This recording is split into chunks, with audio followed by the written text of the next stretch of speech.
Good evening and welcome to tonight's Ogden City Board of Canvass. This is November 17th, 2015. And let the roll call reflect that all board members are present. First item on our agenda is consideration of certifying the November 3rd, 2015 municipal general elections. I guess we'll hear from our recorder, Tracy Hanson.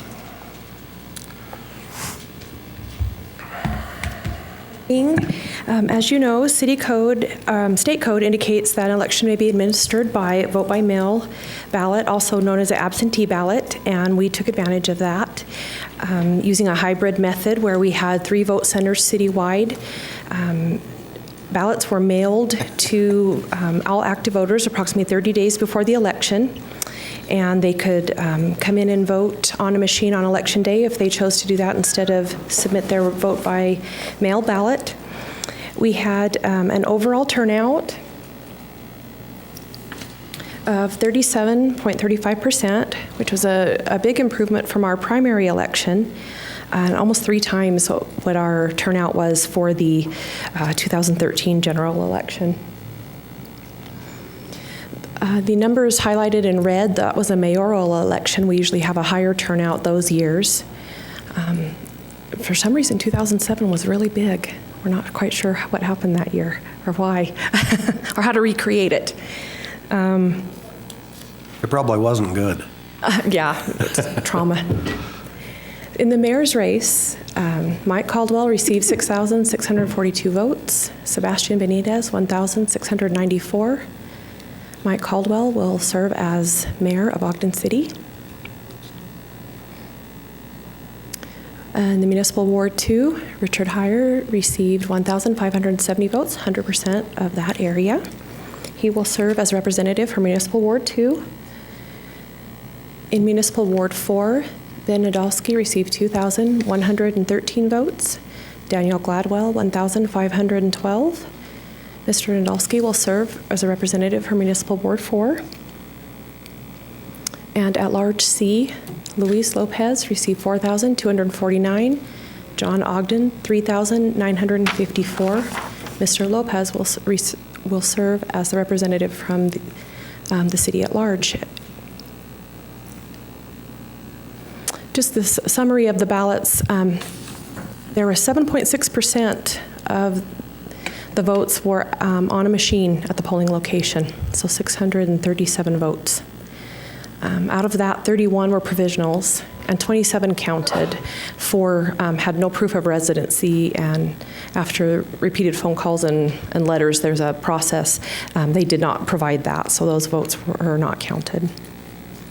For by mail, 877 were returned as an undeliverable by the post office, which in the primary it was about 1,800, almost 1,900. So that was a significant drop.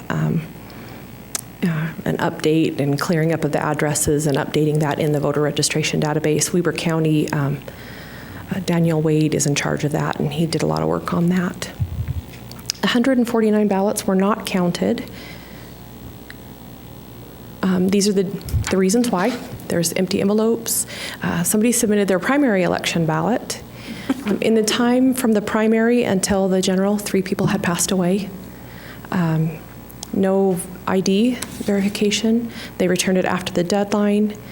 They did not sign the affidavit, or they did not have a signature on file with the county or the DMV. 6 were signed by somebody else, and 34 the signatures do not match the voter record. When that happens, people are given opportunity. There's a letter sent to them. Then phone calls are also placed. They're given ample opportunity to correct that and to resolve it. So these 34 people were unable to do that. So where a majority of them were returned after the deadline, are those people made aware that their vote wasn't counted because it wasn't mailed in time? I don't know if they're notified. I could find that out, but on the ballot and on the postcard they receive, it clearly states that they need to have it postmarked by the 2nd. Yeah. So, and then the drop-off boxes are pulled in, so they can't make those drop-offs after the So it would have been day. somebody putting it put in the mail late. Mm-hmm. Yeah. But the majority of those that were unable to be counted were contacted by one form or another. Yes, they would be. We received lots of positive feedback, again, with the hybrid method, being able, for those people enjoy being able to go to polling locations or put it in the mail. They had they like the options. We still have voters who have a difficult time sealing the envelopes, so we're working again with the county trying to educate people and help them understand that.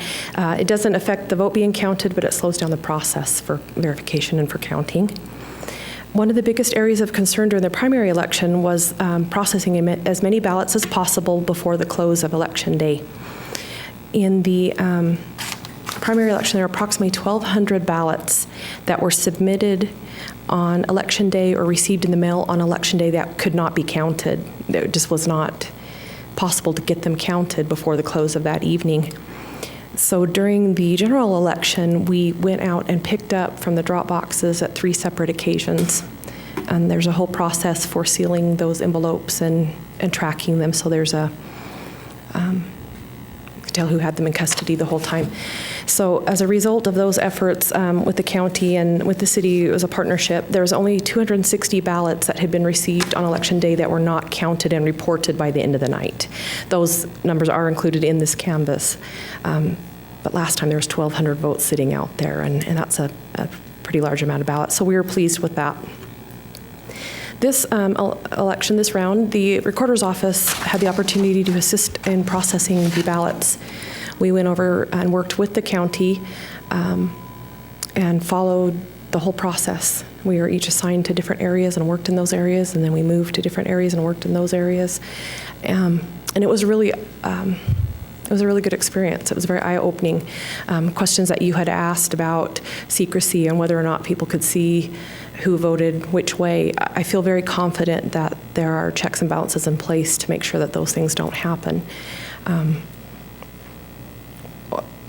Like I said, overall, it was just a really good experience. The staff that Ricky Hatch, Ryan Cowley, Shelley Jackson, Daniel Wade, and Stu Jensen are the main staff. They're excellent at what they do and have, like I said, have all the checks and balances in place and really know what they're doing, and we're able to assign and get things moving efficiently. So if you have a desire to see that process happen next year, for the next election would be a good time to do that, since it's not a municipal election, so it's not a conflict for us to kind of be in there and in the way. But they welcome you guys to come and see their process. So if that's something you might be interested in, just let us know, and we'd be happy to arrange that and answer any questions that you might have this evening about the results. Anybody have any questions for Tracy? No, it seems like it was fairly successful at 37%, obviously more than the years prior. Do you think that we'll set more higher goals, or do you think we'll be able to get more ballots than? It would be our hope that voter turnout would increase. I am a little concerned about our next cycle, as usually, again, we have a higher turnout when there's a mayor's race. So we'll have to just see. Weber County is going to put some information together on trends and what seems to be going on with other counties and in the area as well, and see if that might give us an idea of what kind of turnout we can expect. And it seemed like you had some good educational pieces that went out prior. Do you think that help facilitate the turnout, or? We think so. The county said that lots of people indicated the postcard was helpful and helped them know how it worked this time and what their options were. So we would definitely do that again and try to get that information out even earlier. So Was the county in charge of setting the cutoff date to mail them in? Who handles that? that's state law. That's state law? Mhm. Okay. It's set by state code. Okay.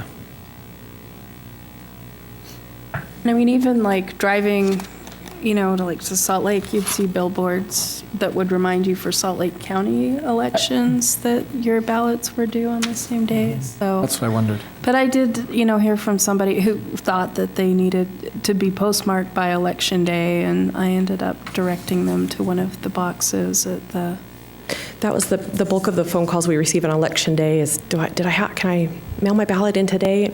We can't mail it in today. You can come drop it off or come vote by machine, but it's too late to mail it at that point. So we'll work on emphasizing that point. All right, thank you. Thank you. All right. Do we have a motion? I will make a motion that we certify the November 3rd, 2015 municipal general election results. I second it. We have a motion by Board Member Blair, seconded by Board Member Stevens, to certify the results of the November 3rd, 2015 municipal general election. And this is a voice vote. All in favor? Aye. Are there any opposed? Okay. Mr. Chair, I'd like to congratulate Ben and Louise for their successful campaign and the mayor. I was going to welcome them as council members-elect, but they weren't until just now. Yeah. And looking forward to working with them and working with you, Mayor, too. Great. Thank you. Do I have a motion to adjourn? I'll make a motion to adjourn. Second. I have a motion by Board Member Wicks, seconded by Board Member Garner to adjourn. All in favor? Aye. Any opposed?